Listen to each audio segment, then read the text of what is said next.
Salam kenal, saya Aulia dan hari ini saya akan menemani rekan-rekan semuanya di webinar ini dengan format yang agak formal, ngobrol bareng kayak lagi talk show gitu.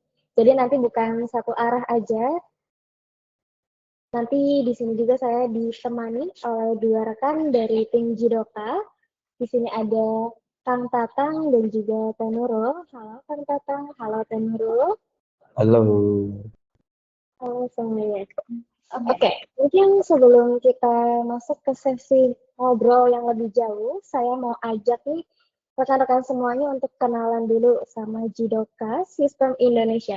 Buat yang belum tahu nih ya, Jidoka Sistem Indonesia itu siapa dan bisa apa sih, atau kita tuh biasanya mengerjakan apa.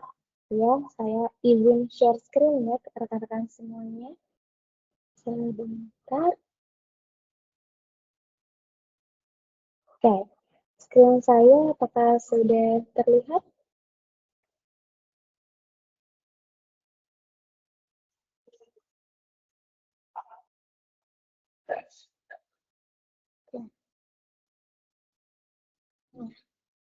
Oke, kami dari PT Jiroka Sistem Indonesia.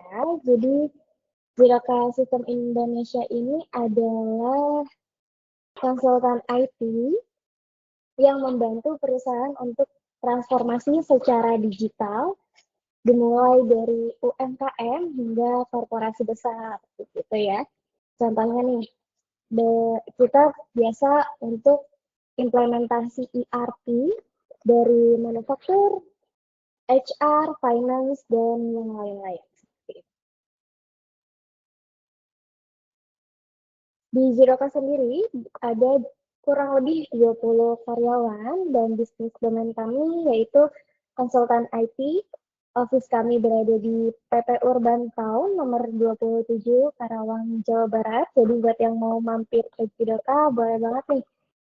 Dan Jidoka adalah official partner Odo, Nitel, Fintech, Michiru, AWS, dan juga Mekari. Dan sudah lebih dari 30 klien ya di background industri yang berbeda-beda yang sudah dihandle oleh Jidoka.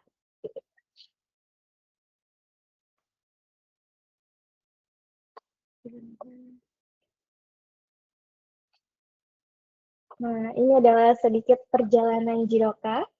Jadi awalnya Jidoka itu membuat project website dan project-project sistem sederhana, lalu kemudian beralih menjadi project ERP, kita menjadi sistem ERP itu ya, seperti itu.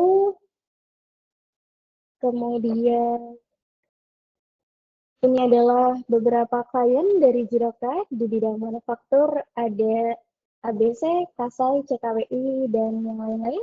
Kemudian di bidang service dan trading, ada Spectra Solusindo, First Research, dan yang lain-lain. Kemudian di education, ini ada Tencent, Residu, Lentera, dan yang lain-lain. Kemudian ada dari bidang outsource, ini dari KSPS. Di sini juga ada partner dari Jidoka ya. Jidoka berpartner dengan Odo, Fintech, Nitel, Hexmart, kemudian AWS, dan Michiru. Oke, tidak hanya implementasi, bisnis service kita sebagai konsultan IT itu ada training juga ya. Training Odo, implementasi ERP tentunya, kemudian ada integrasi IoT, ada database planning juga, dan yang terakhir ada SaaS-nya, ada sistem SaaS seperti itu. Oke, tidak hanya service tadi aja ya. Kalau Jidoka ini punya training, biasanya sih buat tim internal klien atau buat yang mau belajar training Odo nih, dari basic sampai ke advance. Menurut kami, sistem yang bagus itu percuma kalau misalnya usernya nggak bisa pakai atau nggak siap pakai gitu. Jadi di sini Jidoka menggunakan platform Odoo sebagai platform utama karena fleksibel ya Odoo itu dan bisa disesuaikan dengan kebutuhan bisnis atau proyek-proyek lainnya. Oke, mungkin itu aja ya tanpa perkenalan company profile dari Jidoka. Terima kasih semuanya. Sekarang kita mungkin lanjut ke sesi ngobrol bareng nih ya, biar langsung aja dapat insight menarik tentang website-nya tentunya ya. Karena tema kita pada hari ini adalah Your Site, Build Your Business. Oke, mungkin kita bisa langsung saja sapa saja nih. Halo, Ya, sudah cukup terdengar dengan baik di sini Teh Aluf. Terima kasih banyak atas kesempatannya bisa bergabung di sini, bersilaturahmi dengan rekan-rekan semua yang sudah hadir menyempatkan diri. Harapannya kita bisa berbagi hal-hal yang mungkin meskipun kita anggap nanti sepele, tapi ternyata mungkin jika kita nanti cermati bisa menjadi sesuatu yang bisa bermanfaat dan juga mungkin bisa jadi juga penting nanti untuk kegiatan bisnis rekan-rekan kita semua. Oke, salam kenal untuk rekan-rekan yang belum, kebetulan belum kenal dengan saya. Saya Tatang Iwan Suryana, salah satu tim Jidoka, kebetulan biasa dipercaya dan bertanggung jawab untuk lead setiap proyek-proyek Odoo di Jidoka. Nah, mungkin juga ada rekan saya di sini, Teh Nurul, yang biasa juga bagian dari sisi support secara fungsionalitas Odoo. Jadi biasanya bagian akhir untuk sistem untuk yang internal testingnya atau juga sisi bagian untuk user acceptance testnya. Nah, silakan Teh Nurul. Oke, Pak Tatang. Mungkin saya perkenalan sedikit aja kali ya. Sebelumnya, selamat siang nih rekan-rekan semuanya. Perkenalkan, saya Nurul Safaria. Seperti yang sudah disampaikan oleh Pak Tatang tadi ya, saya di Jidoka itu sebagai tim, bisa dikatakan customer service mungkin ya, karena kan sering handle masalah. Karena sering handle masalah dari user, apapun masalahnya nanti kita handle kayak gitu, kita tampung dulu, nanti kita berikan jawabannya. Mungkin seperti itu tuh perkenalan singkat dari saya. Oke, yang menarik untuk agenda kegiatan hari ini, kita tidak menggunakan slideshow untuk materi. Kita akan coba membedah langsung berdasarkan kebetulan kemarin kita ada banyak feedback dari rekan-rekan yang sudah ikut serta di kegiatan webinar sebelumnya, di bulan-bulan sebelumnya.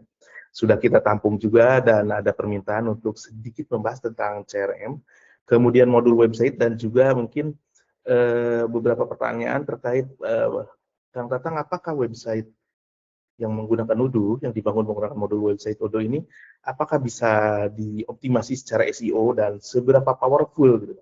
Nah itu nanti mungkin kita akan coba kupas, tapi mungkin nggak sampai detail, biar rekan-rekan nanti penasaran, dan jika mungkin ingin lebih lanjutnya lagi, nanti lebih detailnya lagi, nah itu nanti bisa kita coba agendakan untuk menjadi beberapa sesi nanti dalam kegiatan yang berkelanjutan. Nah mungkin untuk hal-hal yang kemarin kebetulan sudah kita kumpulkan, itu bisa mungkin nanti kita coba jabarkan, kita coba jelaskan terkait pertanyaan-pertanyaan yang sudah dikumpulkan oleh rekan-rekan. Nah itu nanti listnya sudah ada, dipegang kebetulan sama Teh Nurul. Nanti mungkin sama Teh Nurul satu persatu kita coba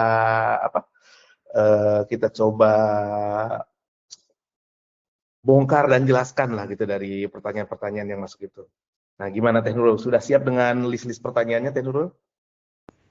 Oke, kita udah siap ini beberapa pertanyaan nih untuk Pak Tatang. Mungkin nanti akan membantu rekan-rekan nih apa itu website Odoo gitu ya. Kayak gitu.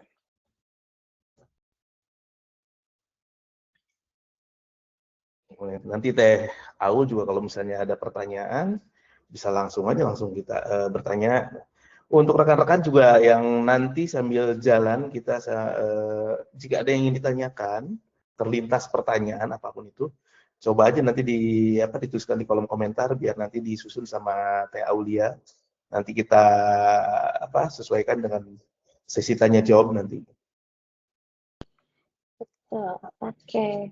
Mungkin dari saya dulu kali ya, Pak Tatang. Boleh, silakan. Kalau di Pak Tatang sendiri nih pengalamannya, kalau misalnya bikin website, itu datangnya dengan seperti apa sih, Pak? Kalau boleh tahu?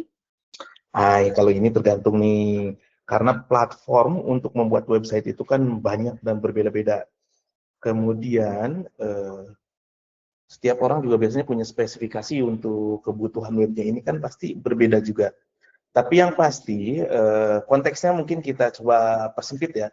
Katakanlah website yang kita bicarakan sekarang ini adalah dengan konsep company profile. Gitu. Kita tidak berbicara tentang e-commerce, website e-commerce atau website jenis lain, tapi kita coba persempit menjadi sebuah website yang sifatnya adalah company profile, yang isinya atau tujuan dibuatnya itu untuk meningkatkan branding kita, gitu, memperkenalkan siapa kita, brand kita, produk kita, atau jasa kita, sehingga harapannya nanti bisa meningkatkan leads, atau kalau misalnya memang kita produknya memang untuk direct sale, nantinya bisa untuk meningkatkan penjualan. Intinya adalah bagaimana orang kenal dengan kita, dengan produk kita, branding kita, dan kemudian itu bisa menjadi jalan komunikasi antara calon konsumen dengan kita. Jadi biasanya seperti apa sih website yang dibuat itu datang? Nah, itu akan balik lagi pada person atau user yang memang membuat website ini dari siapa, apakah dibuat sendiri, kemudian juga menggunakan platform pembuat websitenya apa. Kan kita tahu sendiri banyak untuk aplikasi CMS kan mulai dari WordPress, ada Joomla, kemudian juga kita juga karena ada yang pakai Drupal juga segala macam, sampai misalnya juga bisa menggunakan sama seperti platform Odoo misalkan yang ready to use itu kayak Wix gitu kan, kemudian juga ada yang Shopify, ada juga yang pakai WordPress.com, ada yang pakai blogspot.com gitu kan. Nah, itu konteksnya nanti sama saja gitu kan. Tapi intinya adalah dari sisi mana kita spesifikasi apa, maksudnya spesifikasi website apa yang ingin kita buat dan siapa yang membuatnya gitu. Nah, itu kalau konteksnya kepada profesional, konsultan, ya hasilnya pasti lengkap sesuai dengan yang kita butuhkan. Tapi kalau misalnya mungkin dibuat oleh orang yang baru belajar atau misalnya oleh diri sendiri yang kita sambil belajar, bisa dipastikan nanti kan konteks web yang hasilnya yang dibuatnya itu pasti ada beberapa kekurangan yang nanti harus berkelanjutan diperbaiki. Nah, apalagi TAU? Mungkin dari saya dulu nih, Pak Tatang. Mungkin ini pertanyaan umum banget nih, Pak Tatang, soal apa kayak misalkan nih, kita mau tahu apa sih perbedaan si Odoo website dengan website-website yang tadi sudah kayak Pak Tatang sebutkan kayak tadi gitu.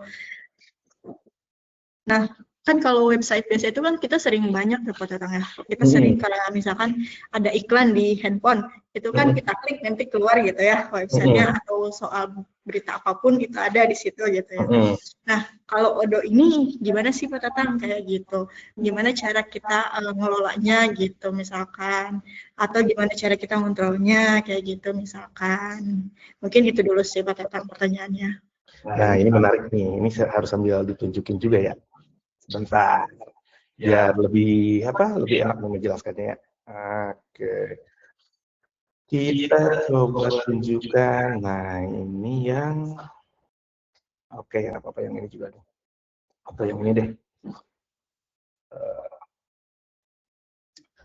Apa bedanya? Kalau kita katakan perbedaannya mungkin secara signifikan, secara visual nggak kelihatan. Bisa dikatakan sama saja, gitu kan? Nah, lalu apa sih yang perbedaan utamanya? Yang pasti platform, alat atau landasan atau teknologi yang dipergunakan.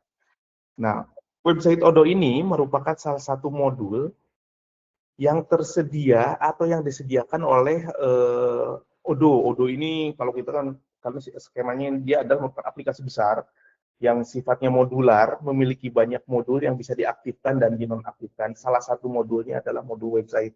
Kenapa ada modul website? Karena ya ini kepentingan Odoo adalah pada saat aplikasi kita dibuat terintegrasi dan membutuhkan akses publik yang harus ada portalnya, maka kita menggunakan modul website ini.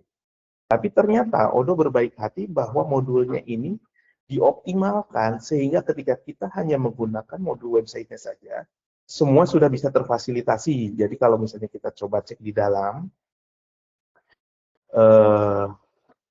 kalau misalnya kita bicara tentang aplikasi, ini kan aplikasi modul-modul yang disediakan oleh Odoo.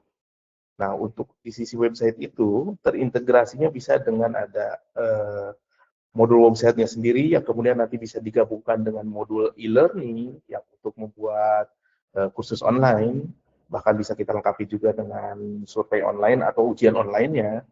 Kemudian juga bisa kita tingkatkan secara advance untuk menjadi e-commerce, yang nanti bisa dilengkapi juga oleh modul live chat untuk ngobrol dengan calon pelanggan atau calon konsumen. Dan juga mungkin kalau kita ingin membuat job portal, nah itu nanti bisa kita tinggal aktifkan modul online jobnya, sehingga nanti di website kita ini bisa dibuatkan form atau halaman khusus yang untuk menampilkan portal job.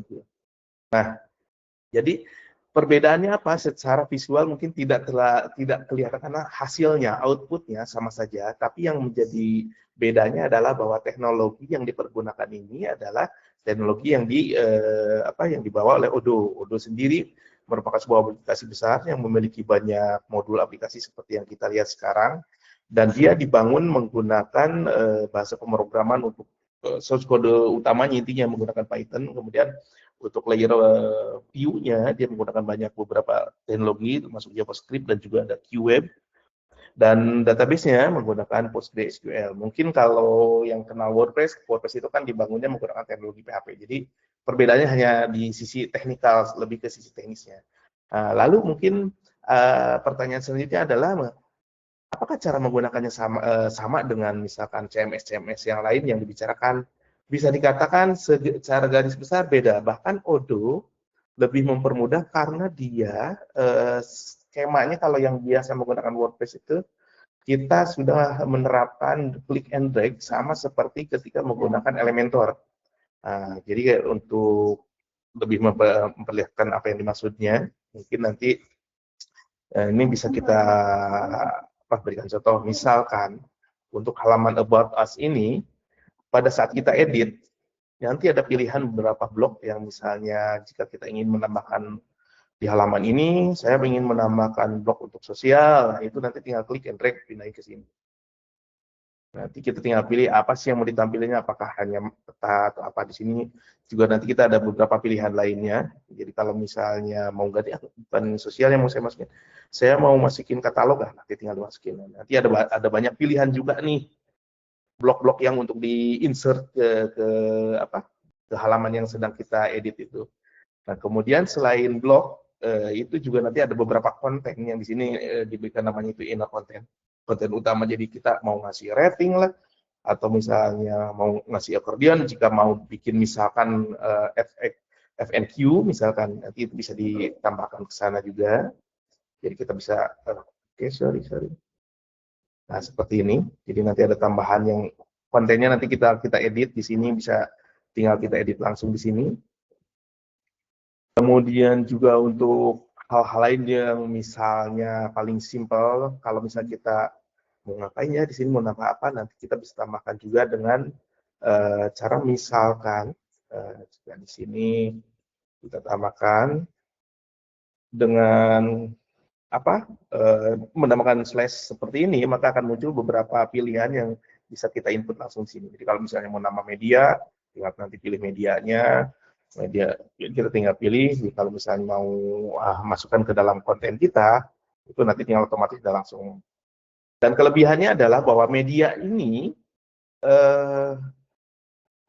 tersambung dengan unsplash.com. Jadi odo.com ini memiliki kerjasama dengan unsplash.com. Jadi saat misalnya di folder aplikasinya ini yang sudah kita upload ini gambar tidak tersedia, kita bisa langsung melakukan pencarian yang nanti dia akan mencari langsung ke unsplash.com.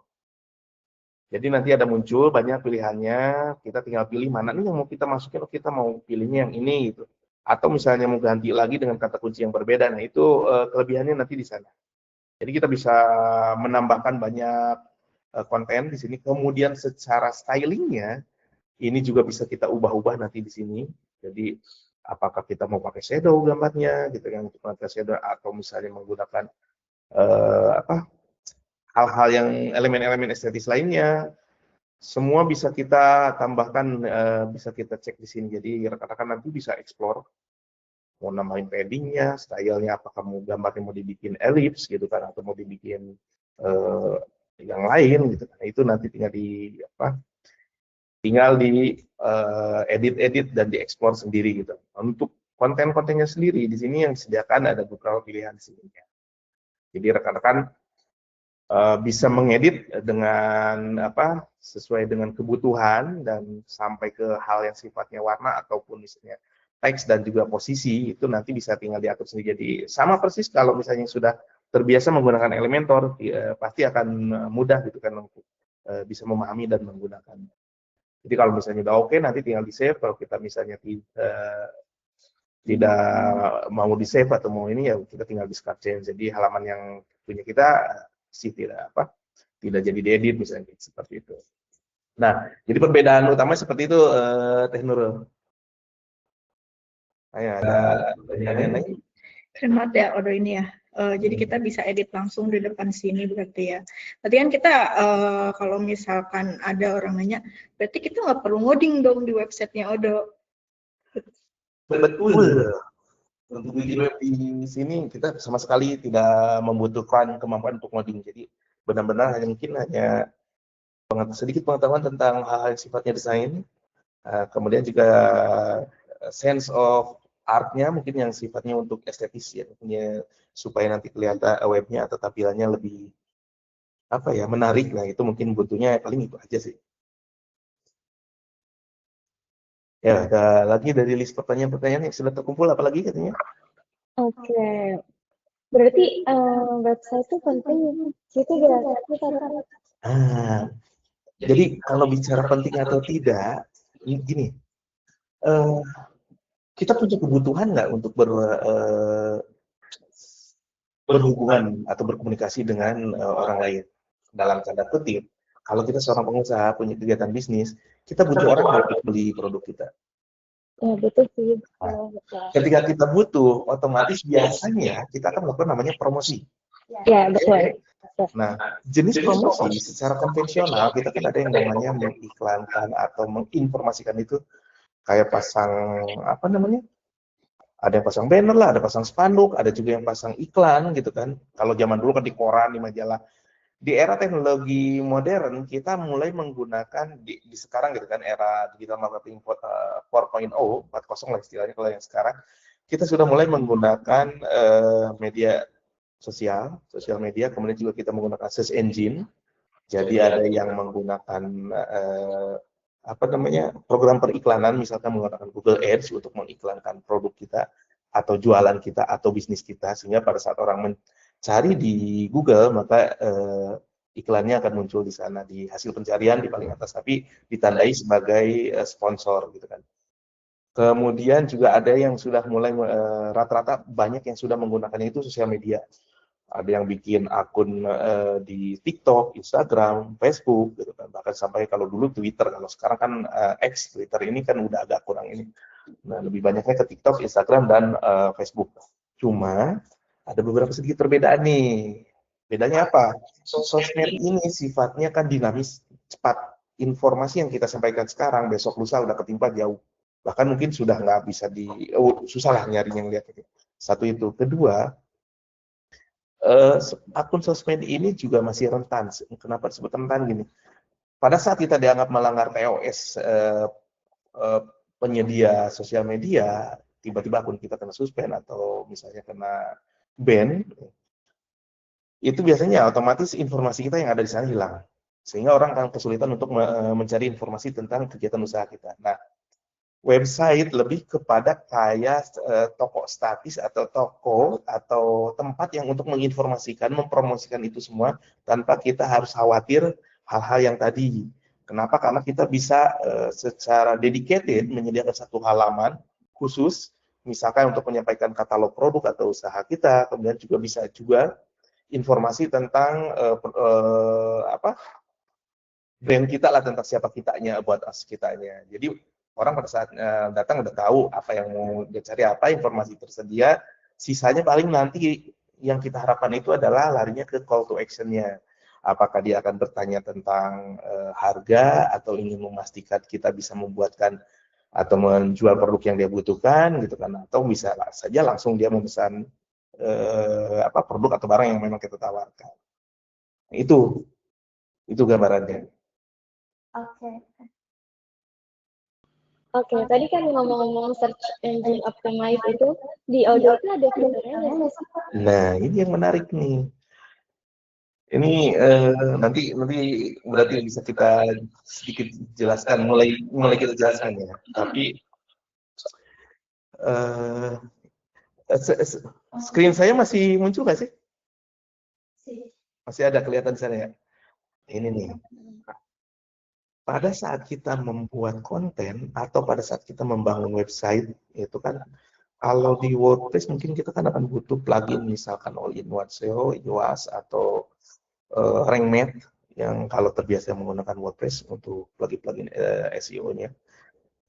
Kita di odoo.com, di Odoo itu, di aplikasi Odoo, baik di odoo.com atau misalnya kita install sendiri, kita sudah difasilitasi fitur untuk SEO. Jadi misalkan contoh yang ini, untuk artikel ini misalkan saat kita sudah selesai membuatnya, kita bisa nanti di sini tinggal klik ada di menu site, nanti ada menu fitur untuk optimize SEO-nya. Jadi kita tinggal klik, nanti bisa nah ini kelebihannya, bisa dilengkapi oleh AI. Jadi title-nya supaya SEO friendly, deskripsinya supaya SEO friendly, dan tampilan preview nanti yang untuk hasil pencarian di search engine-nya ini sudah bisa diperlihatkan. Dan ini semua bisa dibantu menggunakan AI. Nah, pada saat dirasa hasilnya nanti masih kurang, kita tetap bisa menyesuaikan, kita bisa modifikasi sesuai dengan kita. Sampai itu ke kata kunci yang supaya sesuai mana kata kunci yang ada di dalam artikel, nanti dia akan menandai bahwa ternyata kata kunci ini ada di heading 1, ada di heading 2, ada juga di teks, ada juga di beberapa komponen lainnya, jadi bisa lengkap. Kemudian idenya bahwa kata kunci ini cukup bagus misalnya menurut Odoo, pada hasil analisa Odoo, karena ternyata di database search engine kata kunci ini biasanya nyambung atau ada seperti ini. Jadi orang-orang ternyata ada nih yang mencari ketika ngomongin Odoo implementer, ya yang ngetik di search engine itu banyak yang nyarinya itu nulisnya ada Odoo implementers, ada Odoo implementer bukan implementor tapi implementers. Jadi ada banyak ininya. Ini sesuai dengan hasil analisa Odoo-nya terhadap database pencarian yang ada di search engine. Itu kelebihannya. Nah, ketika misalnya kita masukkan kata kunci ini, oke, ini di dalam konten ada nih, konten. Tapi tidak ada related keyword atau katakanlah ini kata kunci baru nih, belum ada nih di database pencarian. Ini kita bisa lihat langsung. Jadi ini kita mau tetap pakai atau misalnya mau kita buang nih, nanti kita tinggal buang, kalau buang tinggal klik buang. Tapi kalau kita masih tetap pakai karena tujuannya adalah kita memang mau nge-branding supaya ini masuk ke ini kita, ya udah kita pertahankan seperti itu. Jadi apakah di Odoo ini ada fitur untuk optimasi SEO-nya? Ini sudah lengkap, sudah cukup bagus. Jadi memang nanti saya tunjukkan deh. Ini kita lanjutkan, belum ada pertanyaan lebih lanjut nggak? Oke, menarik banget ya, kayak udah canggih banget gitu ya pakai Odoo ini. Berarti Odoo ini nggak cuma dibuat dipakai untuk bisnis, tapi untuk personal sendiri itu bisa apa? Bisa, sangat bisa. Ini apa ya? Contohnya seperti ini, anggaplah kalau personal misalkan saya deh, katakan saya ingin membuat branding bahwa saya sebagai seseorang yang berkutat di Odoo dan saya adalah pegiat Odoo atau katakanlah saya seorang konsultan Odoo. Saya ingin dikenal sebagai dengan brand tersebut bahwa saya seorang konsultan Odoo. Kemudian juga misalkan saya juga ingin bahwa ternyata karena saya sebagai orang yang berkegiatan, aktivitas saya adalah dengan Odoo, pada saat sudah dikenal, saya ingin bahwa itu menjadi lead, bahwa pada saat orang ada yang mencari informasi tersebut, saya ingin mereka diarahkan ke bisnis saya, ke branding saya, yang nantinya saya berharap bahwa itu menjadi opportunity dan kemudian berubah menjadi sales saya. Maksudnya gini, dia menjadi konsumen saya sehingga jasa saya terjual ke dia. Nah, jadi contoh misalkan, kalau misalnya ada sebuah perusahaan UMKM atau sebuah perusahaan besar, katakanlah perusahaan manufaktur di Karawang dan dia tiba-tiba tuh, oh ada Odoo nih aplikasi untuk sistem ERP, saya mau cari nih di Karawang, ada nggak sih konsultan Odoo di Karawang misalnya. Nah, pada saat dia nyari di Google, harapannya adalah yang muncul adalah website kita. Ini yang kita sebut sebagai branding, bisa kan untuk personal. Ini untuk personal. Lalu kalau untuk company, ini untuk company kita. Dapat nggak gambarannya nih? Dapat nggak? Nah, mudah-mudahan bisa jadi insight nih. Ini saya sedikit-sedikit dulu supaya misalnya nanti rekan-rekan bisa mencoba menyerap sedikit demi sedikit. Bagi yang mungkin awam, SEO itu apa? Nah, itu nanti SEO itu tujuan akhirnya, outputnya nanti seperti ini. Jadi saat kita sudah mengoptimasi branding kita lah gitu kan, atau tujuan kita membrandnya apa yang mau kita optimasi, kemudian kita arahkan ke website kita, maka nanti hasil akhirnya adalah nanti seperti ini. Jadi calon konsumen ketika mencari jasa yang sifatnya relevan dengan branding kita, maka dia akan diarahkan ke situs kita atau website kita. Oke? Bisa dipahami nggak sama Teh Awel nih? Asik. Lanjut. Apalagi nih? Sebenarnya nanti mungkin kita butuh kita coba koneksikan atau mungkin sekarang saya koneksikan dulu sedikit ya. Maksudnya gini, sebelum kita lebih lanjut nanti saya berikan gambaran lebih jauh tentang Odoo. Kita sedikit bedah juga jadi. Terus hubungannya apa antara CRM dengan Odoo? Jadi ada dua. Yang pertama, kita punya website.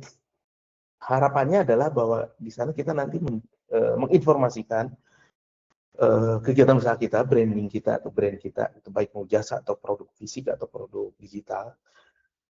Tapi tidak ada orang yang belum ada orang yang mengetahui produk kita, informasi itu, maka kita akan melakukan promosi. Salah satunya mungkin menggunakan SEO. Nah, tapi kemudian juga pada saat itu sudah kita optimasi dan sudah mulai banyak, oh trafficnya udah bagus nih, udah banyak. Kalau misalnya tidak kita tangkap, orang ada yang nanya-nanya doang lewat WA, gitu. Karena kita kasih nomor WA misalnya. Nah, tapi kemudian karena saking banyaknya kita sampai lupa atau misalnya apa ya, messy lah istilahnya, berantakan gitu. Kita tidak bisa mendata dengan baik dan benar. Itu gimana ya, kemarin pesan ada yang nanya saya lupa lagi yang mana nomornya. Akhirnya harus scrolling back gitu, scroll back WhatsApp. Kebayang kalau misalnya 1 2 oke, nggak masalah. 10 20 mungkin masih bisa kita scroll. Kalau misalnya sampai ada ratusan orang yang melakukan itu, biasanya kan pilihannya kita cari CS nih, customer service yang bisa menghandle itu. Tapi tetap aja ketika dilakukan manual seperti itu, resikonya adalah bahwa semua data informasi atau opti, kalau kita sebutnya leads ya, kalau dalam bahasa konteksnya ERP CRM itu leads itu akan ada yang terabaikan gitu. Sekarang kita berikan gambarannya seperti ini. Oke, misalkan ini adalah website Anda nih, misalkan ada sebuah halaman website yang entah jualan apalah katakanlah misalkan. Kemudian orangnya si visitor ini tertarik, pilihannya kan dua. Satu klik telepon atau misalnya nomor WhatsApp yang kita sediakan, nanti kalau di sininya udah ada link untuk ke WhatsApp-nya. Atau kalau misalnya dia biasanya agak malas untuk berhubungan kontak langsung, dia akan mengisi kontak us. Nah ini, nanti kan dia akan mengisi tuh. Nah, kita pakai fake input dulu misalnya sini. Pada saat dia ngisi, ini kan akan menjadi terdata gitu kan. Ini kita bicara di sisi apa layer depannya dulu. Nah, sekarang pada saat kita memanfaatkan modul CRM, di modul CRM ini kita akan menangkap semua peluang awal. Jadi ketika misalnya yang tadi udah masuk, kita kan bisa tahu nih, di sini udah ada emailnya, ada nomor teleponnya, dan proses pada saat di sini nanti kita melakukan komunikasi, ini bisa kita rekam di sini. Jadi di kemudian hari, dari leads ini pada saat misalnya, oh oke, dia udah positif nih mau bikin website misalkan, udah mau apa, udah deal nih, udah oke dengan harganya, nanti bisa kita convert nih jadi opportunity. Skemanya nanti masuk jadi yang tadinya dari leads itu bisa menjadi opportunity gitu kan, yang nantinya bisa kita lanjutkan dari leads ini masuk ke menjadi sebuah pipeline yang sebelumnya bisa nanti kita follow up supaya masuk menjadi sales gitu. Opportunity ini nanti bisa kita ada lagi nih aktivitasnya, mungkin di awal bisa kita ada canvassing dulu, ada yang user requirement segala macam bla bla bla, udah oke tanda tangan kontrak, ya udah. Nanti kan kita tinggal statusnya tinggal kita tandain mulai dari nanti qualify-nya, apakah kita udah proposition atau kalau misalnya emang singkat udah langsung ini, udahlah, ini mah udah tinggal dikerjain one. Sisanya kita tinggal kalau misalnya full odo, kita tinggal install aplikasi, aktifkan aplikasi project-nya untuk monitoring project pembuatan website-nya. Nah, itu gambaran dari konteks dari apa sih konteks hubungannya antara SEO dengan CRM. Jadi website kita setelah dikunjungi banyak orang, harapannya satu, pada saat dia masuk menghubungi kita sebagai leads, kita bisa memasukkannya, mendatanya di sini. Kalau yang by phone ya, berarti nanti kita ada input manual nih, input di sini. Tapi kalau misalnya dia mengisi langsung form kontak us di sini, nanti otomatis bisa masuk ke sini menjadi leads. Nah, itu nanti tinggal kita udah sekian banyak lead ini kita follow up mana satu-satu. Oke, ada yang sudah positif, kita pindahin nanti menjadi opportunity. Dari opportunity kan tinggal di activity-nya, pipeline-nya, stage-nya itu tinggal disesuaikan nih.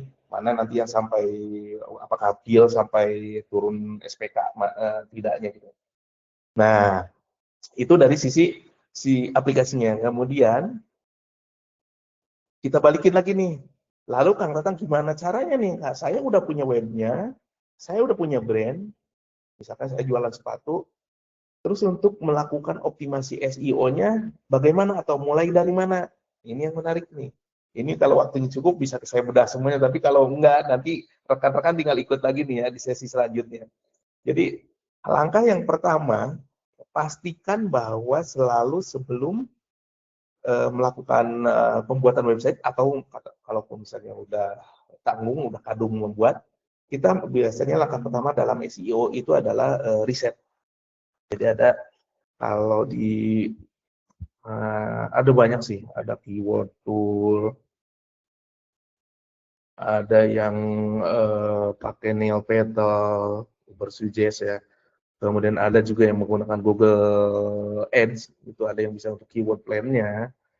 Jadi kalau misalnya kita jualan sepatu, ya, nanti tinggal cari secara global atau misalnya di sini saya pengen cuma di Indonesia doang.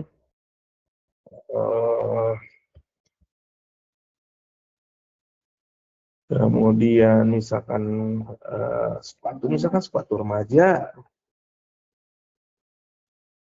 nanti kita tinggal cek di sini, nanti kita bisa lihat nih hasilnya yang terekam di search engine itu yang mencari biasanya menggunakan kata-kata apa. Oh, ini harus aku bayar nih. Kita bisa juga yang free nanti cari yang ada keyword seeker. Misalkan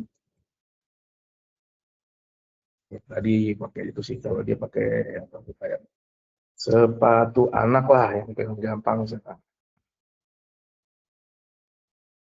Nah, nanti bisa dicek. Nah, tapi dari hasil ini, jadi nanti langkah kedua dari riset itu adalah benar-benar menganalisa dari kata kunci yang diberikan ini kita harus menganalisa dan disesuaikan juga dengan produk yang kita sedang kita promosikan atau yang akan kita promosikan, mana nih yang sesuai. Terus nanti kita analisa lagi di Google Plans-nya. Jadi ada Google, yang ini ada akunnya nggak? Coba saya cek dulu ya. Nanti di sana bisa kelihatan tuh ada nilai kompetisinya, kemudian juga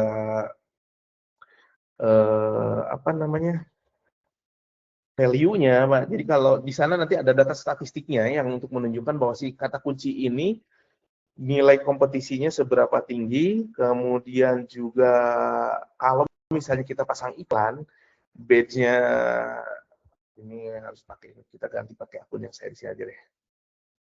Berapa gitu kan nilainya. Jadi kalau misalnya kita mau pasang iklan di Google itu nanti kan harus kita ada biddingnya, ada nilai biddingnya.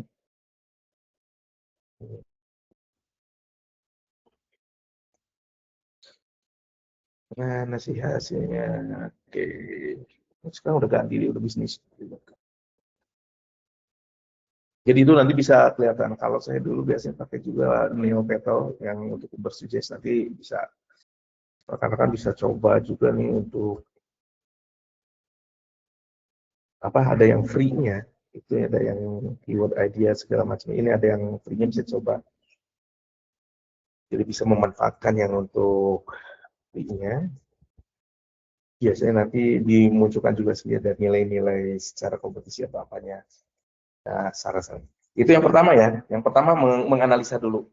Pada saat kita sudah mendapatkan kata kunci yang memang relevan, relate dengan branding kita, kemudian juga memiliki poin nilai yang cukup bagus untuk kita optimasi, maka baru kita kembali ke website kita dan mulai kita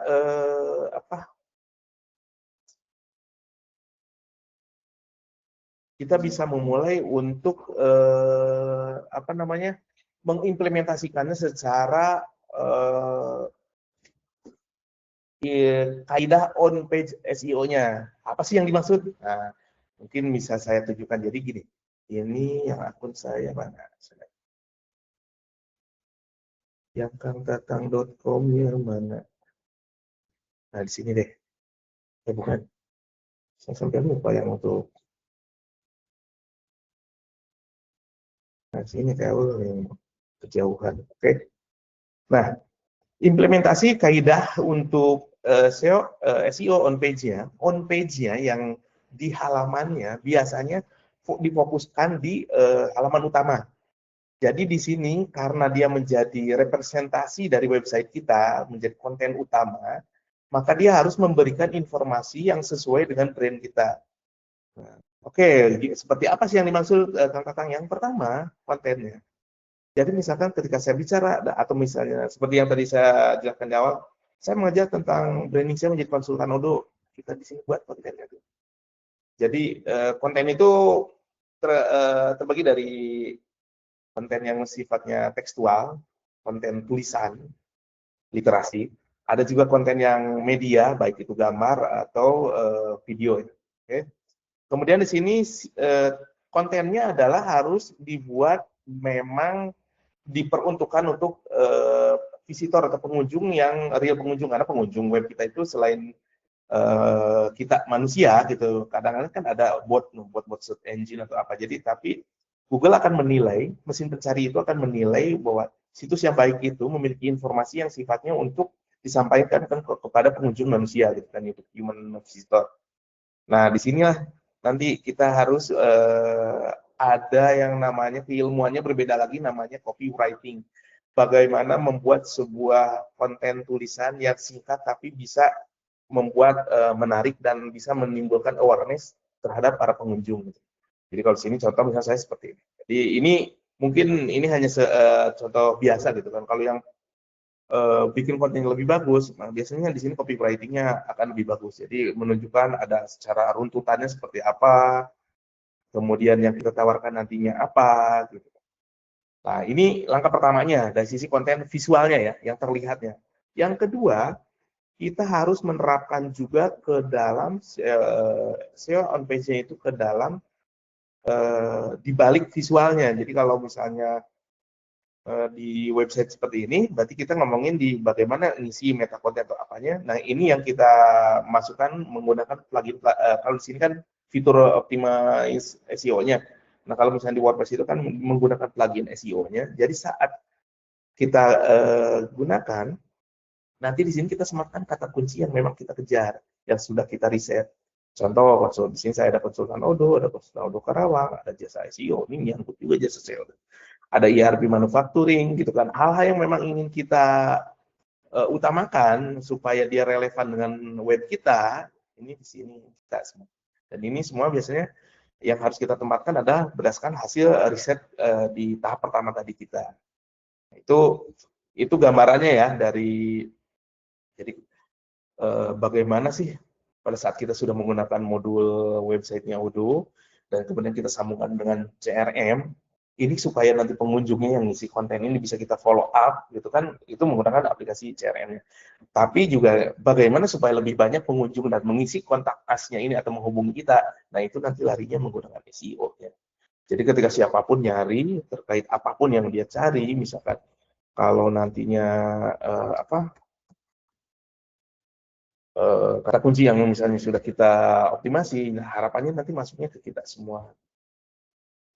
Ini kan banyak nih, kalau misalnya contoh seperti ini masih, nah ini yang kita sebut, so kalau misalnya, oh ini belum kita kuasain, nah nanti bisa kita bisa kita optimasi lebih lanjut. Gitu. Jadi bisa itu nanti bisa kita petikkan di awal, kita bikin strateginya. Dari sisi SEO-nya kita bikin riset kata kuncinya, siapkan kontennya, kemudian nanti dari Odoo-nya mungkin nanti atau masuk ke sisi websitenya, setelah di-update nanti kita tinggal mengoptimasi. Nah, metode optimasinya ada metode atau teknik-teknik lanjutan untuk mengoptimasinya. Jadi sehingga kita bisa mencapai seperti ini, itu ada beberapa langkah. Jadi dari sekian langkah ini kita baru bicara nih langkah awal nih, baru tahap 1. Kalau misalnya dari 100 langkah kita baru ngebahas tahap 1 aja gitu. Jadi dapat ya gambarannya, harapannya rekan-rekan yang kebetulan mungkin yang masih awam bisa sedikit dapat gambaran, dan kalau misalnya muncul pertanyaan, monggo silakan nanti di list pertanyaannya, itu nanti bisa disampaikan ke Teh Aulia atau atau tim kita, admin kita nanti, yang nantinya mungkin bisa kita coba jadikan acuan materi selanjutnya yang untuk kita menjelaskan materi ini. Oke, jangan lupa juga sambil jalan sekarang mungkin jika ada pertanyaan silakan di list, nanti akan kita coba bahas dan kita diskusikan jika waktunya mencukupi. Oke, kita lanjutkan sekarang Teh Aul, kembali Teh Nurul, ada lagi yang ingin ditanyakan, silakan. Ada sih Pak, mungkin sambil menunggu teman-teman bertanya ya. Ada yang mau saya tanyakan nih. Misalkan kalau kita mau SEO sama ngerapihin CRM itu agak sulit nih dalam waktu bersamaan. Nah, menurut Pak Tatang, kita lebih baik ngeduluin SEO atau ngerapihin CRM kayak gitu. Yang ideal ya, kalau kita coba yang ideal ya. Nah, di mana-mana yang ideal itu kita kalau secara urutan, maka dari langkah awal itu kita bikin webnya, lengkapi dulu semua, optimasi SEO dulu, baru nanti kita bisa fokus ke CRM. Karena apa? Karena nanti SEO lanjutannya nanti lebih kepada maintenance dan hanya update konten lah istilahnya. Gitu. Nggak full dari nol gitu kan, yang nantinya hanya dalam sehari 1 jam 2 jam update konten, optimasi SEO, sisanya kita bisa ngurusin CRM gitu. Jangan sampai kalau misalnya mungkin akan terjadi kalau yang misalnya udah bikin web tapi belum dioptimasi SEO, pasti akan kelabakan karena pasti ada beberapa CRM sudah masuk, tapi kita juga harus mengoptimalkan SEO. Tapi dengan kondisi itu pun tetap bahwa harus SEO-nya dulu diberesin, baru CRM. Kalau misalnya yang udah cukup ini mah yang udah punya privilege, ya itu nanti tinggal diserahkan ke tim aja, karena akan ada 2 tim yang nanti bekerja secara paralel gitu. Ada tim sales marketing yang ngurusin CRM, kemudian ada tim teknis yang digital marketing yang nanti untuk ngurusin SEO gitu. Idealnya seperti itu. Oke, ini tadi misalkan ya Pak Tatang, misalkan yang baru merintis banget nih kan, mungkin belum punya staff kayak gitu, apa masih dilakuin sendiri, semuanya masih diedit sendiri kayak gitu, data-datanya masih dirapin sendiri. Jadi mungkin jawaban dari Pak Tatang kayak gitu ya. Pokoknya adalah siapkan dulu alat perangnya, baru kita nanti tinggal membuahnya di CRM. Oke deh, siap. Wah, menarik banget ya insight-nya nih. Mungkin dari kalian semuanya jika ada pertanyaan boleh ya. Kita sekarang lagi buka buat tanya jawab buat teman-teman dan atau rekan semua yang mau bertanya silahkan tulis langsung di kolom chat ya. Nanti saya bacakan dan tentunya akan dijawab oleh rekan dari Coba. Seperti itu.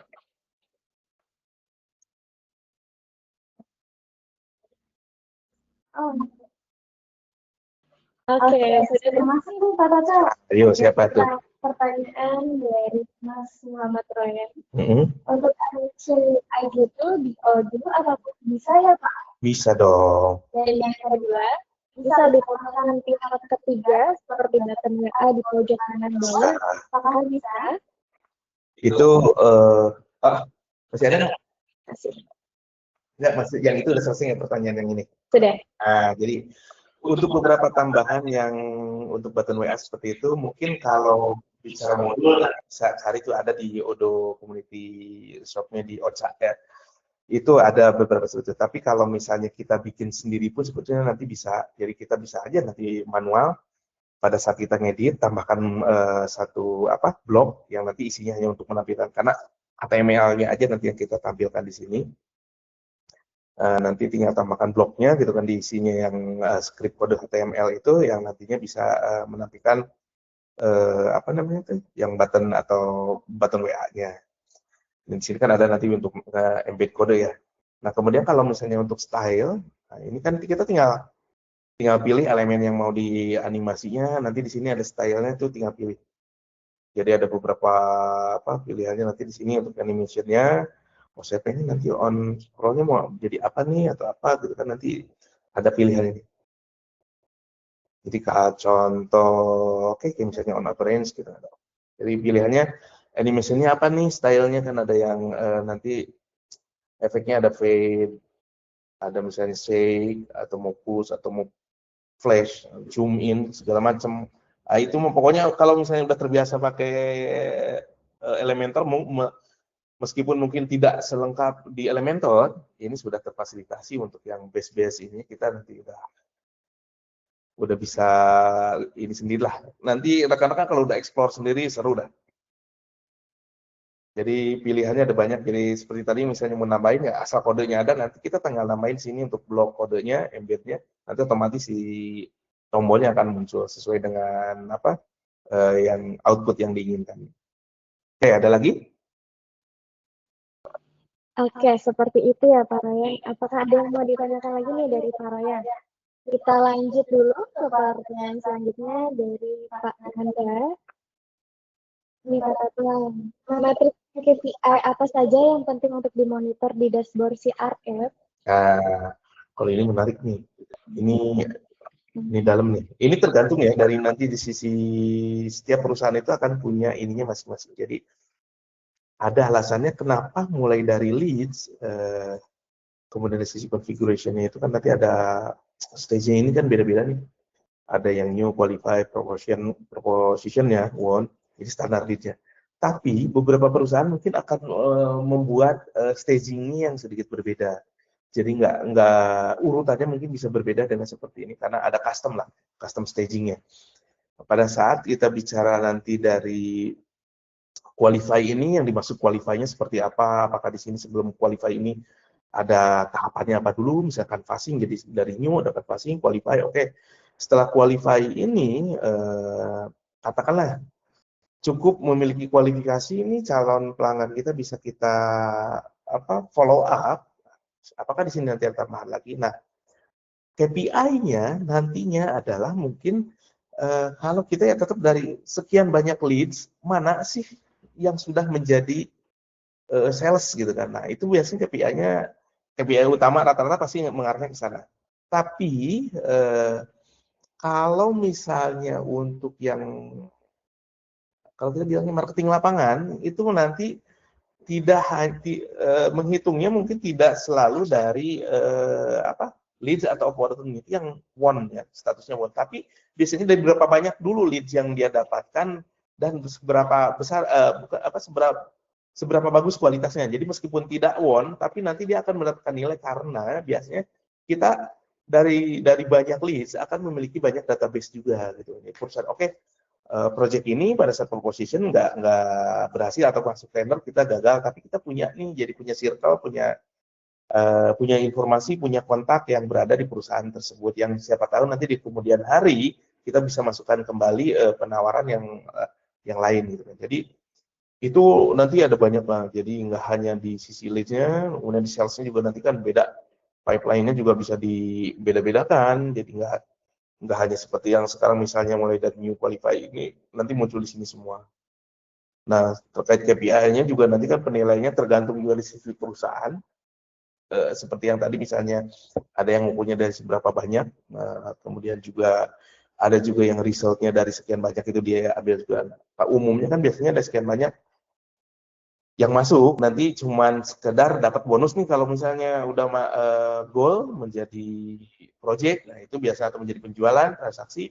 Nah, si sales biasanya kan mendapatkan ini, tapi tetap bahwa KPI dia bagus tidaknya tidak sekedar dari leads atau opportunity-nya yang menjadi sales gitu kan, tapi juga dari seberapa banyak dan seberapa berkualitasnya si leads yang dia dapatkan. Nah, umumnya seperti itu sih yang bisa saya sampaikan. Seperti itu ya, Pananda. Semoga dapat menjawab pertanyaan dari Pananda. Kemudian ada pertanyaan lagi nih, Pak Tatang. Dari Pak Abdul Aziz. Oke. Perkenalkan saya Aziz, izin bertanya. Jika kita langganan per orang 100.000 kan, apakah kedua ini bisa terbuka? Kemudian, untuk perjanjian kamu, apakah ada biaya tambahan? Akan jawab Pak Tatang. Nah, ini terkait yang odo.com ya. Saya lupa, kita buka dulu yang odo.com sekarang berapa sih? Ini yang menariknya yang odo.com ini kan cuma 110.000 ya per bulan ya. Nah, ini gratis semua aplikasi, tapi hanya untuk satu user. Penting diingat ya, jadi jangan sampai biasanya orang agak ambigu pada saat bicara ini gratis semua aplikasi, terus kemudian dia bikin akunnya ada 2 atau 3 nih dia di sini gitu. Nah itu nanti akan kena cas tambahan. Jadi per orang ini akan ditagih per akun itu 110.000 untuk bisa membuka semua aplikasi.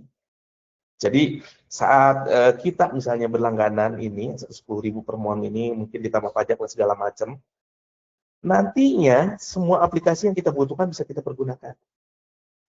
Itu kelebihannya. Jadi kita bisa CRM-nya bisa kita aktifkan, sales-nya bisa kita aktifkan, atau misalnya kalau misalnya kita jualan direct sale, points of sale-nya atau e-commerce-nya bisa kita aktifkan. Kemudian sini project-nya kalau misalnya kita jualan jasa ya, misalnya jasa pembuatan web atau apa, ini modul project-nya bisa kita aktifkan juga.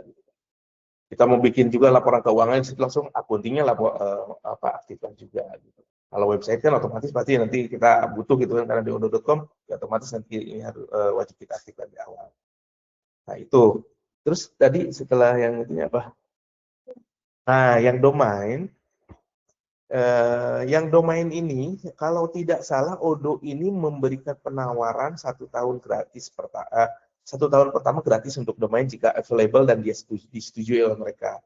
Tapi nanti tahun kedua kita harus bayar dan kalau tidak salah dia agak sedikit harganya lebih mahal. Jadi kalau misalnya di luar, misalkan yang dengan tld.com itu harganya misalkan 200.000, di Odo ini kita harus bayarnya sekitar 300 atau 350.000 saya lupa di tahun keduanya. Tapi kalau misalnya kita mau custom sendiri, kita bisa beli di mana, misalkan di domain chip mana gitu, kayak di penyedia domain itu. Kalau misalnya di lokal itu kan ada rumah web lah atau ID web segala macam. Nanti kita tinggal pointing domainnya. Nah, waktunya biasanya propagasinya itu nggak lama sih, Paling maksimal tuh biasanya kan cuma 2 kali 24 jam. Tapi rata-rata dalam sekian menit atau mungkin paling lama berapa jam, biasanya udah langsung aktif. Asal setupnya sesuai atau benar. Gitu. Karena nanti kita cuma masukkan nama domainnya di sini, nanti kita tinggal masuk ke DNS server DNS-nya, pengaturan DNS di tempat kita beli domainnya, tinggal masukin yang server kode.com kita, udah nanti tinggal mereka yang propagasi. Seperti itu sih Pak Abdul Aziz. Oke, seperti itu Pak Abdul Aziz. Mungkin dari saya tambahan nih Pak. Apa tuh? Untuk tadi kan 100 ribuan itu sudah bisa terbuka ya semua aplikasi online ini. Apakah ada limitasinya Pak setiap modul-modul gitu? Harusnya nggak ada. Limitasinya cuma kepada user aja. Oke. Terima kasih Kang Tatang. Terima kasih Pak Tatang. Oke, yuk ada lagi. Apakah ada yang mau bertanya lagi? Kita masih buka ya untuk sesi tanya jawab ya. Jika ada yang mau lagi. ya, siap. Lagi mengetik ya. Satu,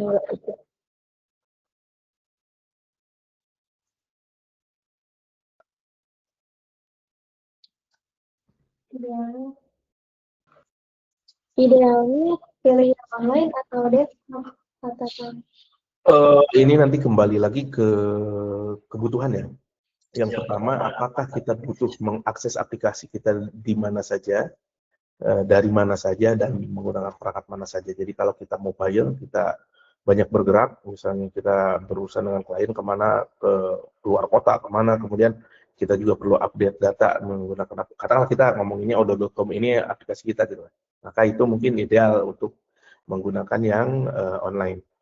Tapi jika kita ternyata kebutuhannya hanya untuk internal, kita punya misalnya kantor atau toko yang memang hanya untuk mendata internet tanpa harus ada keterlibatan dengan interaksi dengan internet gitu kan, yang memang hanya untuk pendataan internal saja gitu kan. Nah itu sudah cukup bisa menggunakan yang desktop. Jadi kita bisa install, misalkan yang community, kemudian kita install di salah satu komputer kita dan kita bisa jadikan itu aplikasi utamanya yang bisa diakses oleh oleh semua komputer yang ada dalam jaringan di komputer di tempat kita gitu, di kantor kita atau misalnya di toko kita. Jadi itu nanti tergantung kebutuhannya juga. Nah, kalau sekarang kan kenapa banyak orang menggunakannya yang online, karena mungkin biasanya nggak mau ribet nih. Kalau misalnya tiba-tiba komputernya error atau apa, ada kekhawatiran data disaster kan hilang semua gitu kan, susah nge-recovernya gitu kan. Tapi kalau misalnya memang bisa menjamin bahwa semuanya aman dan kita selalu rajin backup, itu nggak masalah untuk yang lokal ya, untuk yang instalasi untuk intra seperti itu. Tapi kalau misalnya kita agak kekurangan waktu atau tenaga untuk melakukan itu, jadi biasanya lebih aman ya kita menggunakan yang online. Jadi dimanapun, kapanpun kita bisa update data atau backup data. Cuman ya resikonya itu bahwa kita harus selalu bayar. Kalau misalnya kita lupa bayar, nah khawatirnya nanti datanya kalau misalnya terhapus ya sama juga gitu kan, hilang data kita. Seperti itu sih. Satu lagi Kak, pertanyaannya. Yang tadi apakah sudah terjawab? Yang lain kali ini, silakan. Seru ya, seru banget nih webinar kita pada sore hari ini. Mungkin kalau misalnya rekan-rekan semuanya ada yang mau request, kita mau bahas modul yang mana aja, bisa langsung di request aja ya. Skip dulu yang lain. Boleh, kita sambil nunggu yang lain juga ya. Silakan. Langsung aja atau mau kontak saya. Kalau bisa bulan besok mau request dong webinar untuk modul sales atau yang lainnya. Yang mungkin teman-teman nanti pengen tahu nih modul-modul apa aja sih yang ada di Odoo. Atau HRIS nih, HRIS tuh mencakup modul apa aja sih kalau di Odoo. Nanti kita jadwalkan. Oke, apakah ada yang mau tanya lagi dari rekan-rekan semuanya?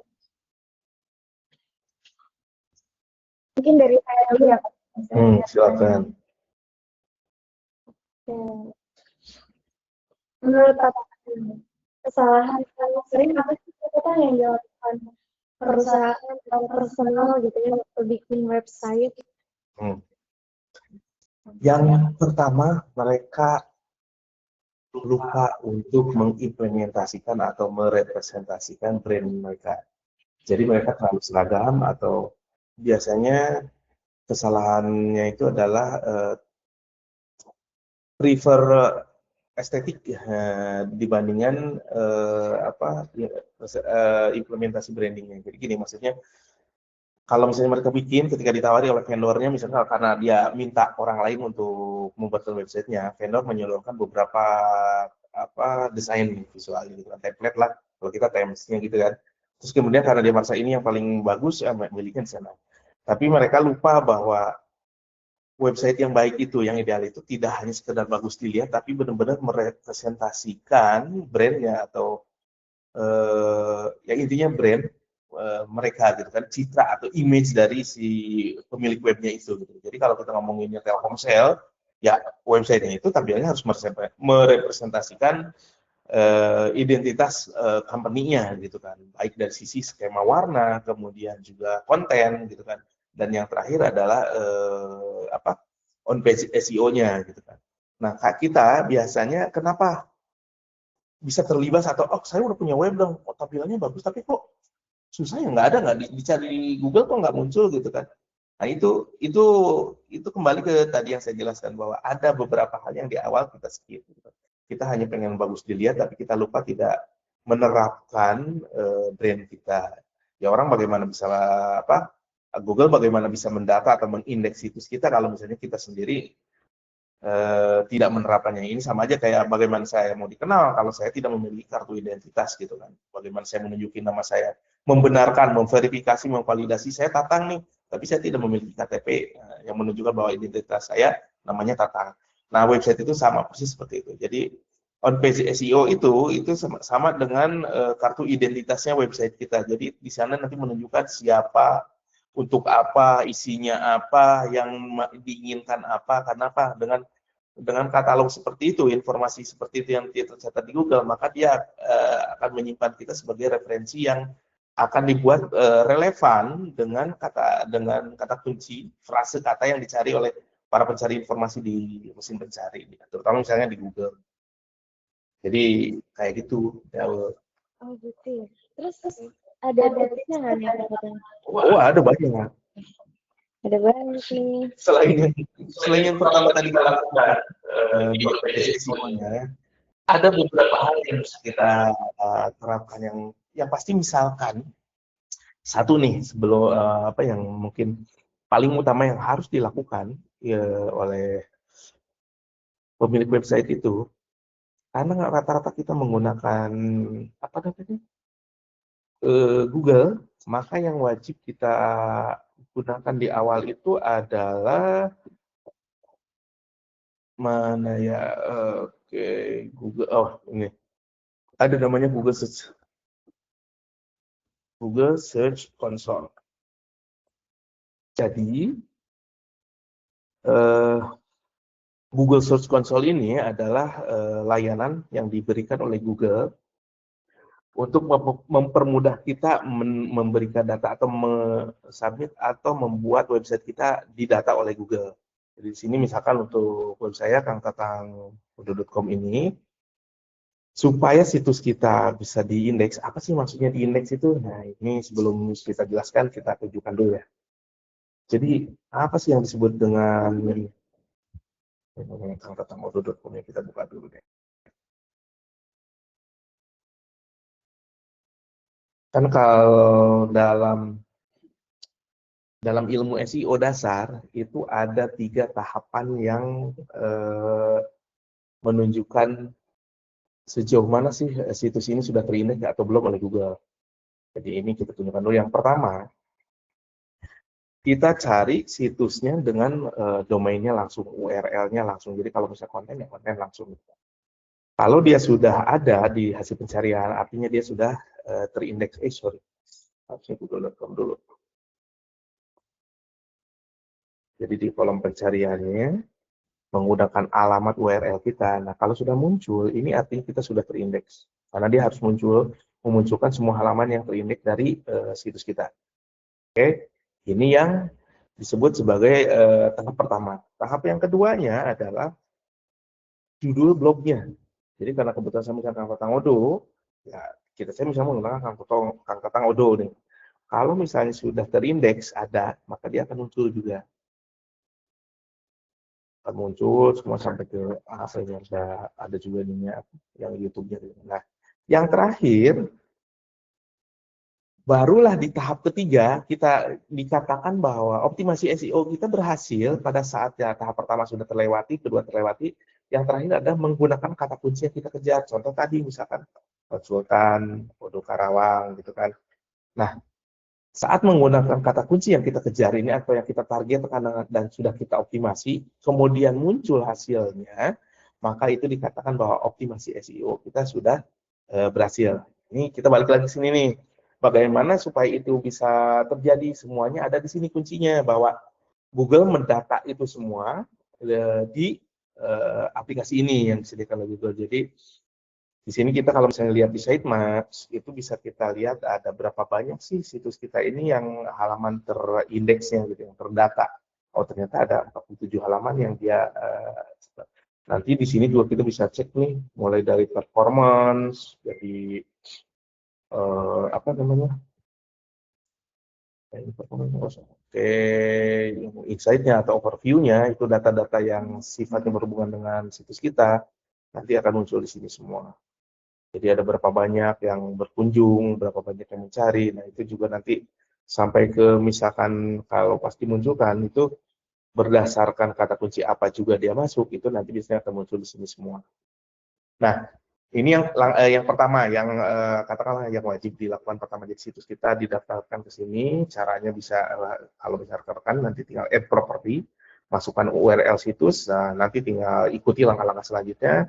Nah, nanti kalau sudah terdata dan terbaca oleh Google, maka otomatis halaman situs kita akan terdata seperti yang tadi saya tunjukkan. Gitu. Nah, itu baru langkah katakanlah langkah dasarnya ya dari dari tahap pertama ini, langkah-langkah yang perlu dipenuhi dalam melakukan optimasi SEO. Kesananya nanti kita akan ada lagi Bu metodologi lanjutan yang bagaimana sih membuat supaya situs kita bisa menang dalam kompetisi dengan situs lain, situs kompetitor yang memiliki konten atau tujuan yang sama. Karena ingat, ini kan sama juga.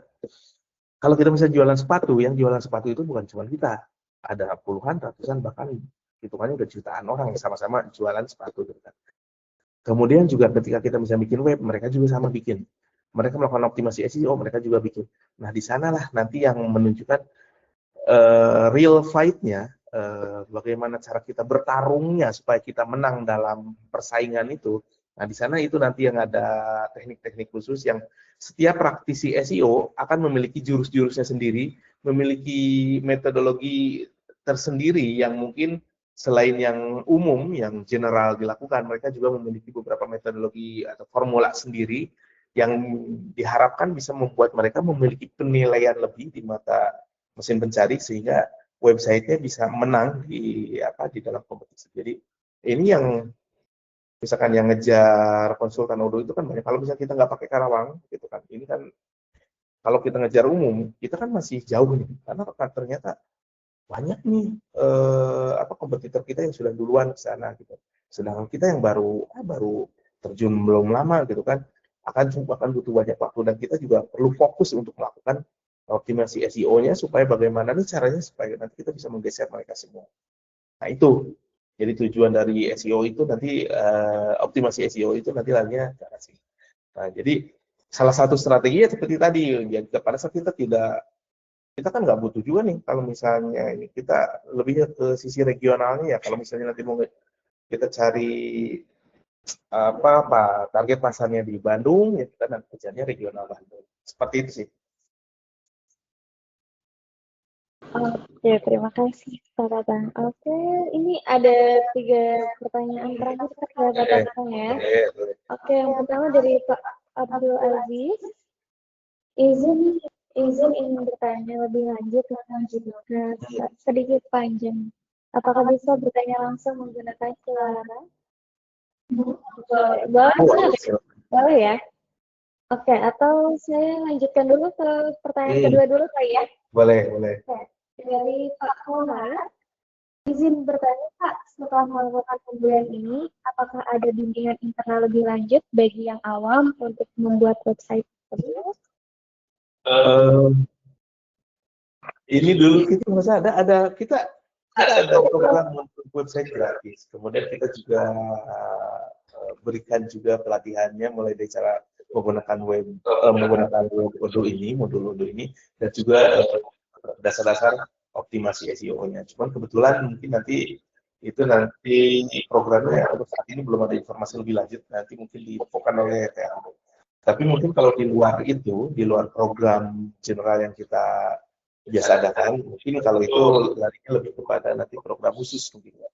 Nah itu mungkin nanti ngobrol juga mungkin sama admin sih. Apakah memungkinkan ada kelas khusus untuk pelatihan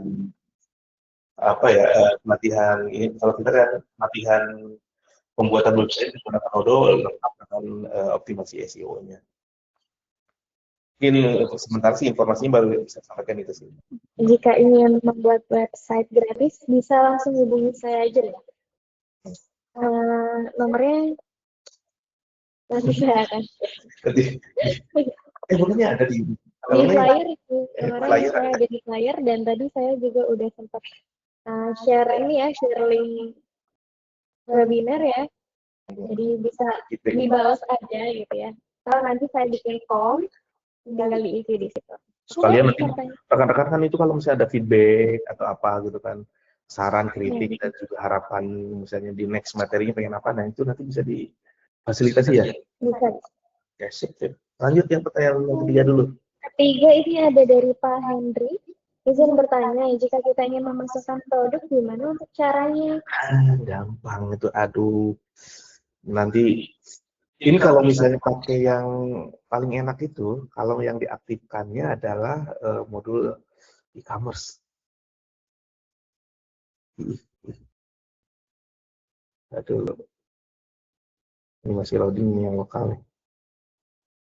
Kita masuk yang lokal dulu ya, biar lebih mudah ini. Ini baru selesai.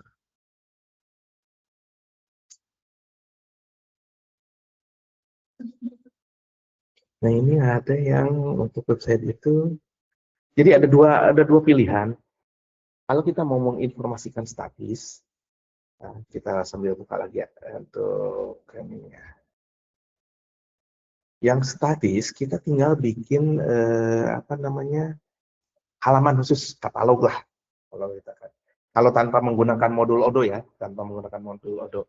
Nah, sebentar kita balik lagi ke website. Kalau kita misalnya tidak menggunakan Odoo, kita nanti bisa bikin satu halaman khusus page, terus bisa kasih namanya. Ini terserah kita nanti. Template-nya ada banyak. Ini masih loading kebetulan kalau yang lokal. Nah, nanti kita cari ini yang basic kan seperti ini. Kemudian ada galeri. Kalau misalnya produknya cuma satu bisa kita bikin landing page gitu kan, kayak misalnya yang jualan di link ID kayak gitu kan. Nah misalkan kita ambil yang mana ya, atau custom bisa ada juga deh kalau custom. Kalau misalnya ngambil misalnya contoh ini ya, biar sesuai dengan galeri. Nanti cuman kita konteksnya adalah misalnya jadi katalog.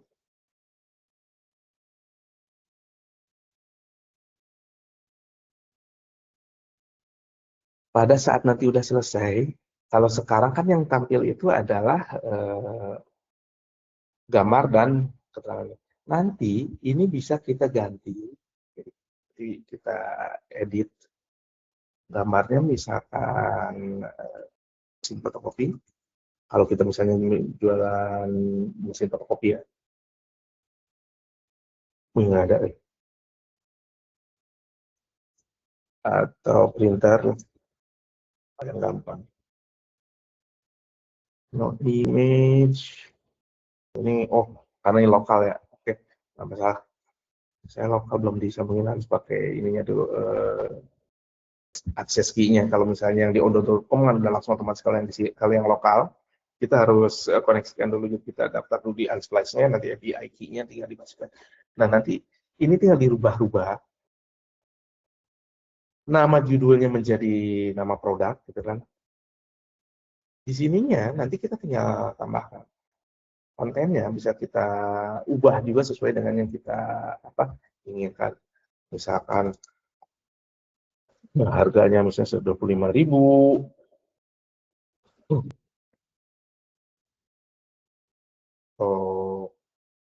Terus di sini ada deskripsinya. Nah, ini manual ya. Jadi misalkan kalau kita menambahkan produk secara manual, jadi kita bisa bikin satu halaman khusus, kita save, dia akan muncul, harus muncul lagi di sisi menunya itu ada katalog produk, tulisnya gitu. Nah, nanti muncul itu kalau kita menggunakan yang manual nih, karena kita nggak butuh yang ribet-ribet. Tapi kalau misalnya kita menggunakan modul yang berbeda, kita nanti bisa menambahkan namanya modul e-commerce. Jadi bisa kita aktifkan. Nah, di sini resikonya adalah nanti kita harus mengisikan, memang ada produknya, kemudian juga kita nanti produk sales juga harus diaktifkan. Nah, ini udah aktif belum sih? Oke, kita. Nah, ini nih salah satu juga perbedaan. Jadi kalau Odoo ini memang secara infrastruktur ya cukup besar aplikasinya. Jadi memang akan membutuhkan infrastruktur yang cukup baik juga. Jadi kalau di lokal pastikan kita setup untuk kebutuhannya itu terpenuhi gitu kan, mulai dari RAM segala macam. Karena saya kebetulan di runningnya menggunakan Docker dan kemudian juga setup kebutuhan-kebutuhannya standar. Jadi memang di sini kelihatan ya, linknya emang agak lumayan butuh waktu. Berbeda dengan kalau misalnya yang udah di odo.com, kalau dia sudah menggunakan fasilitas yang disediakan oleh Odoo, jadi lebih cepat, lebih responsif juga aplikasinya. Kalau yang lokal kita agak tunggu dulu, kalau misalnya udah aktif, nanti baru kita bisa bikin ada satu halaman khusus yang untuk katalognya, dan itu nanti bisa kita isi produknya. Nah, ini sambil nunggu bisa sedikit dipahami ya. Jadi kalau misalnya manual, kita nggak butuh modul, cukup menggunakan, apalagi kalau misalnya yang free, kita ngambil yang free di odo.com, biasanya kita hanya dapat satu modul aplikasi saja, dan nanti tinggal bikin page baru, galeri di sini tinggal harga, kode produk, terus tambahkan aja link yang untuk ke WhatsApp-nya gitu. Jadi tinggal klik, nanti di sana dia langsung kontak kita. Kodenya yang ini, harga sekian. Nah, kalau dia mau bertanya-tanya, tinggal kita tanya jawab sana, diskusi. Kalau misalnya dia langsung pesan, tinggal kita penuhi pesanan. Gitu, bisa sedikit menjawab ya. Kayak gini kan, ini belum ada produknya nih. Kalau pada saat menggunakan e-commerce, nanti di sini kita harus bikin lagi nih, ada new enterprise product. Kalau misalnya ini harus diaktifkan.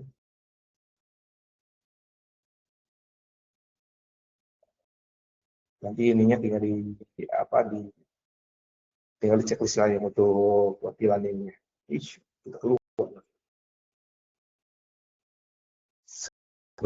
Nah, nanti di sini ada tambah new produk, yang namakan new produk.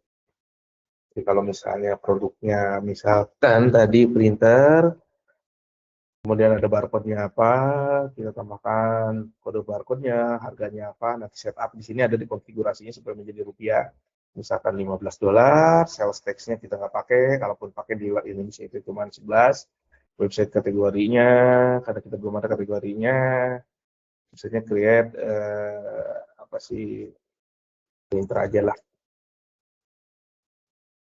Juga ya. Saya udah, nanti tinggal, kalau udah ya udah tinggal kita set. Tinggal nanti bisa ditambahkan juga kalau misalnya untuk gambarnya, kalau belum ada tinggal ditambahkan gambar. Jadi otomatis bisa muncul. Ini kalau menambahkan produk pada saat kita menggunakan modul kalau yang non e-commerce, yang manual, nah, page seperti ini menambahkan konten. Oke, bisa terjawab ya? Oke, seperti itu ya Bapak Henry. Ini balik lagi ke Pak Abdul Aziz tadi yang mau bertanya lewat suara, boleh banget. Langsung aja ditanyakan ya. Boleh open voice, silahkan.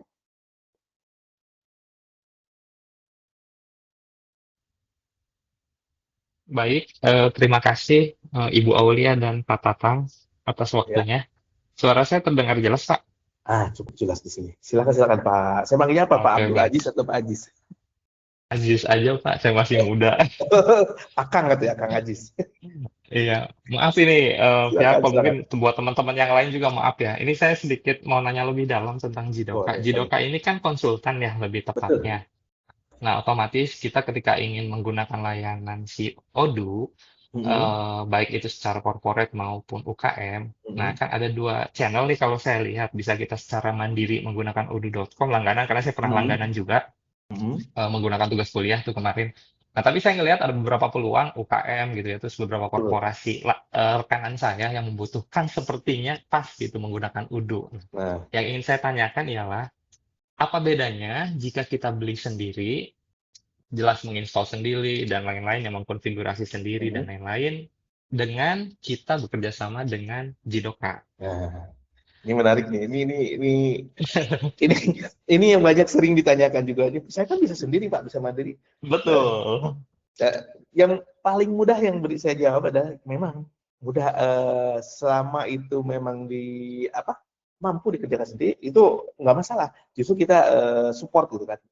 Tapi biasanya kenapa kita hadir dan membranding kita untuk membantu rekan-rekan yang misalnya meskipun bisa sendiri, kita dalam posisi adalah sebagai konsultan yang nantinya menjembatani dan juga membantu secara sisi supportnya itu maintenance. Jadi ada beberapa hal kondisi yang mungkin nanti rekan-rekan yang kebetulan terbatas gitu kan dari sisi mungkin dari sisi teknisnya atau fungsionalitasnya gitu kan. Intinya mungkin ada keterbatasan di sisi pengetahuan, ada beberapa hal.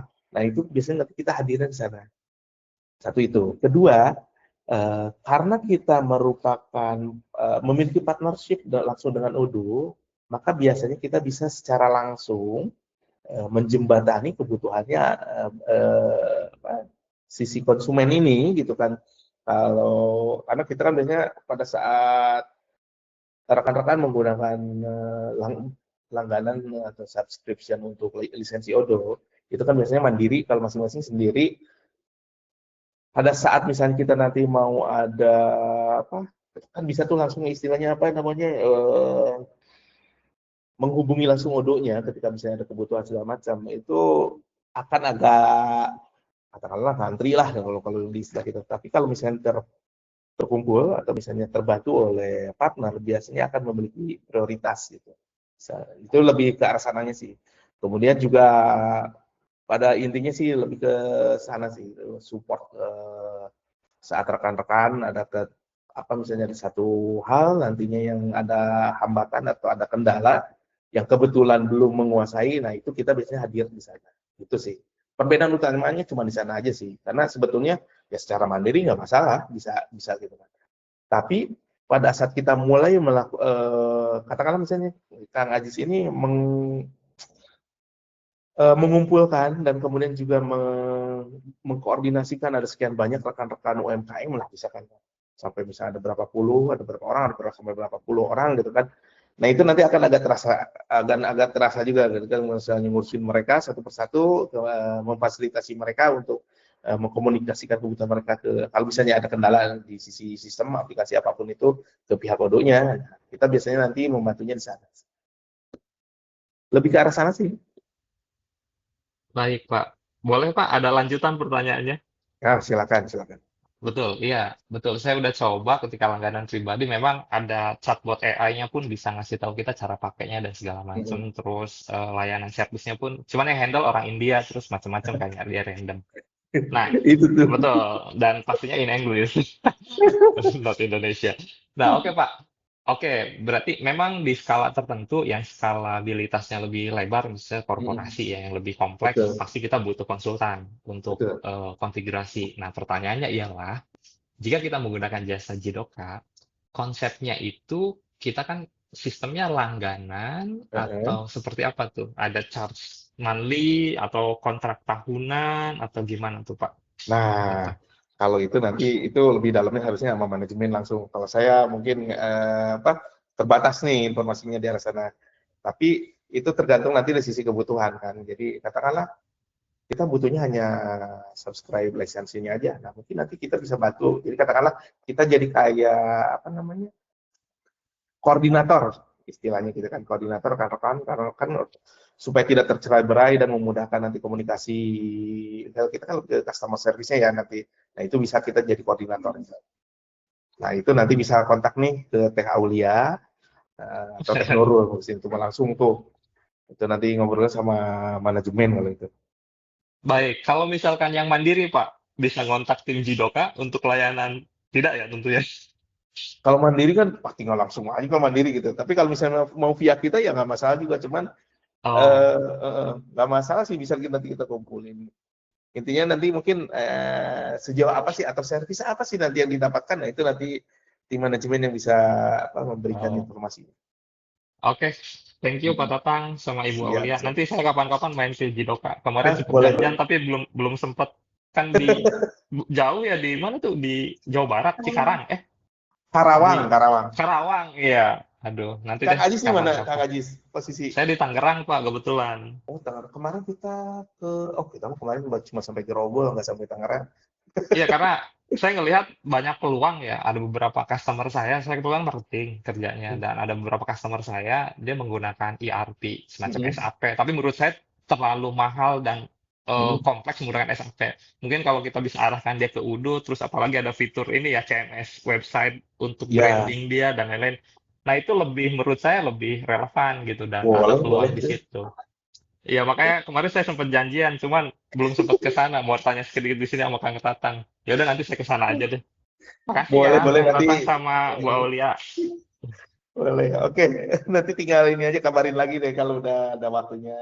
Kalau saya sih Ya, office hour pokoknya mah adalah siap gitu kan. siap. Terima kasih ya. Ya, terima Ya, sama-sama Kang Ajis. Yang lain mungkin silakan ada masih ada nggak? Oke, terima kasih Pak Abdul Aziz. Kapan-kapan main lah ya. Iya, Atau biar misalnya ketemu hubungi deh. saya ya, Awal. kalau misalnya ada yang mau diperlukan atau yang dibutuhkan gitu ya. Hmm. Mungkin sampai sini ya Pak Tatang ya, pertanyaannya sudah Hmm. sini udah Oh, sekian aja. oke. Ya, Dan tapi jangan lupa itu nanti rekan-rekan harapannya kita kan nanti rekan-rekan mungkin di follow up sama Teh Aulia untuk feedbacknya. Jadi kalau misalnya ada yang, nanggung banget sih saya pengen tahu kelanjutannya apa atau pengen yang dibahas ada yang berbeda, itu nanti silakan tinggal apa, sampaikan ke TAU dan apa dan tim admin. Mungkin dari saya mungkin yang bisa saya sampaikan mungkin untuk hari ini kita cukupkan seperti sekarang. Nanti mungkin rekan-rekan jika misalnya ada lagi yang ingin apa materi yang ingin lebih dibahas atau ingin kelanjutan dari materi sekarang, monggo silakan sampaikan kedua terkabul dan nanti jangan lupa stay tune karena kita kegiatannya kebetulan rutin tiap bulan selalu ada. Dan kalau misalnya rekan-rekan mau agendanya lebih intens, bisa juga itu sampai kajian ke tim admin. Jadi siapa tahu nanti bisa per 2 minggu sekali kita bikin juga.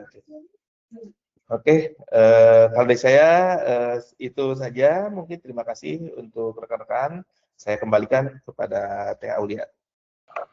oke, baik. Bisa kita simpulkan ya, bahwa webinar hari ini kita ngobrolin tentang website itu bukan cuma kebutuhan branding saja nih, tapi juga bagian dari strategi bisnis dan tentunya perlu disesuaikan dengan kebutuhan perusahaan masing-masing ya. Sebelum kita tutup, terima kasih banyak nih untuk Kang Tatang dan Nurul atas insight-nya yang luar biasa pada hari ini. Dan terima kasih juga buat rekan-rekan semuanya yang udah ikut dari awal hingga akhir webinar. Setelah ini saya akan mengirimkan informasi lanjutan melalui email. Dan tolong ya jangan lupa diisi form feedback-nya agar karena kan kita tidak luput dari kesalahan ya. Kita bisa belajar dari webinar ini dan untuk webinar ke depannya. Saya Aulia selaku moderator pamit undur diri. Sampai jumpa di webinar Jidoka berikutnya. Terima kasih dan selamat sore semuanya. Nah, terima kasih semuanya. Sampai ketemu lagi nanti di agenda selanjutnya.